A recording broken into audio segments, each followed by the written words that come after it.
কোথায় বক্তব্য দিয়েছে? চেহারা দেখা গেছে না স্যার, ওই সময় মাঝে মধ্যে আওয়াজটা দিয়ে থাকে এগুলা। তারা চেষ্টা করে বাংলাদেশের কোনো অস্থিরতা সৃষ্টি করে, এগুলো বাংলাদেশের মানুষ কখনই বন্ধ করে না। যারা গণহত্যা এবং মানবতার বিরোধী অপরাধের অপরাধের দায় দায়ী, এই জন্য তাদের কোনো অনুশোচনা নাই, বাংলাদেশের মানুষের সামনে ক্ষমা প্রার্থনা করে না, তাদের কোনো রাজনীতি বাংলাদেশের মানুষ করবে না। বাংলাদেশের মানুষ তাদেরকে এই দেশের রাজনীতি করে দিতে পারে। যারা বিদেশ থেকে মাঝে মধ্যে ফিরে দিতে পারে, করতে পারে, আমরা আপনারা শুধু স্ট্রাকচার নির্মাণের জন্য, অবকাঠামো নির্মাণের জন্য মনোযোগ দিবেন না, প্রকৃতিকে সংরক্ষণ করে আপনারা ট্যুরিজমকে ডেভেলপ করার চেষ্টা করবেন।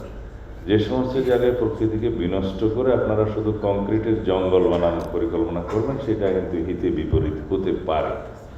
সেই জন্য আমরা একটা পরিকল্পনা গত মিটিংয়ে নিয়েছি, সেটা হচ্ছে বিভিন্ন জায়গায় আমরা প্রকৃতিকে সংরক্ষণ করে রিসর্ট বানাবো। সেখানে কোনো বিশাল অবকাঠামো হবে না, সেখানে প্রকৃতি ঠিক থাকবে, রিসর্ট হবে, পার্ক হবে, বিভিন্ন রকমের সিঙ্গাপুরের মতো যেমন ন্যাচারাল পার্ক, মিউজিয়াম ইত্যাদি হবে। শুধু বিল্ডিং বানানো, উঁচু উঁচু বিল্ডিং বানানো কোনো ট্যুরিজম হতে পারে না। আমরা সি বিচকে এমনভাবে সংরক্ষণ করব যাতে ওখানে কাঠের পাটাতনের উপরে মানুষ হাঁটতে পারে, বিচে নামতে পারে, পিয়ার্সে যেতে পারে, বিভিন্ন রকমের পর্যটনের মানে ওয়াটার স্কেটিংয়ের মতো বিভিন্ন বিষয় এখানে ডেভেলপ করতে পারে।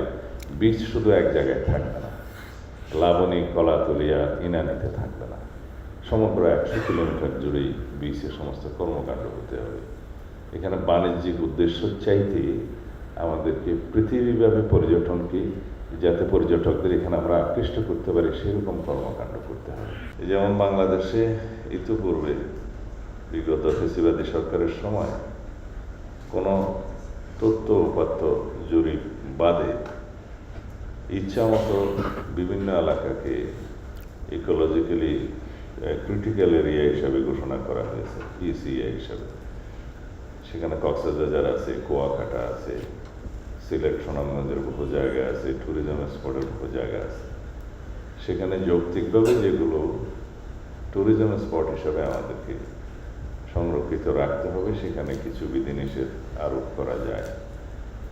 আর কক্সবাজারের সমুদ্র সৈকত, মেরিন ড্রাইভ রোডের আশেপাশে ইকোলজিক্যাল ক্রিটিক্যাল এরিয়া হিসাবে যে গেজেট নোটিফিকেশন বা ঘোষণা করা হয়েছে এবং আদালতেরও কিছু এখানে নির্দেশনা আছে, এগুলো আমরা আবার জরিপ ভিত্তিক, তথ্যভিত্তিক, প্রকৃত অবস্থা বিবেচনা করে ট্যুরিজমের বিকাশের জন্য বিষয়টা গুরুত্ব দিয়ে পুনর্বিবেচনা করার নির্দেশনা দিয়েছি।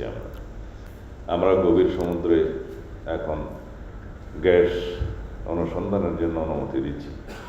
গভীর সমুদ্রের সমস্ত সামুদ্রিক সম্পদ আহরণের আমরা প্রচেষ্টা নেব। কক্সবাজারে ব্লু ইকোনমি এবং মেরিন সায়েন্স ইউনিভার্সিটি গঠনের প্রক্রিয়া চলছে, ইনশাআল্লাহ সেটা হবে। বর্তমান সরকার, বিএনপির সরকার, আমাদের নেতা মাননীয় প্রধানমন্ত্রী তারেক রহমানের সরকার, উই হ্যাভ এ প্ল্যান, এবং আমরা সেই প্ল্যান বাস্তবায়ন করবো ইনশাআল্লাহ।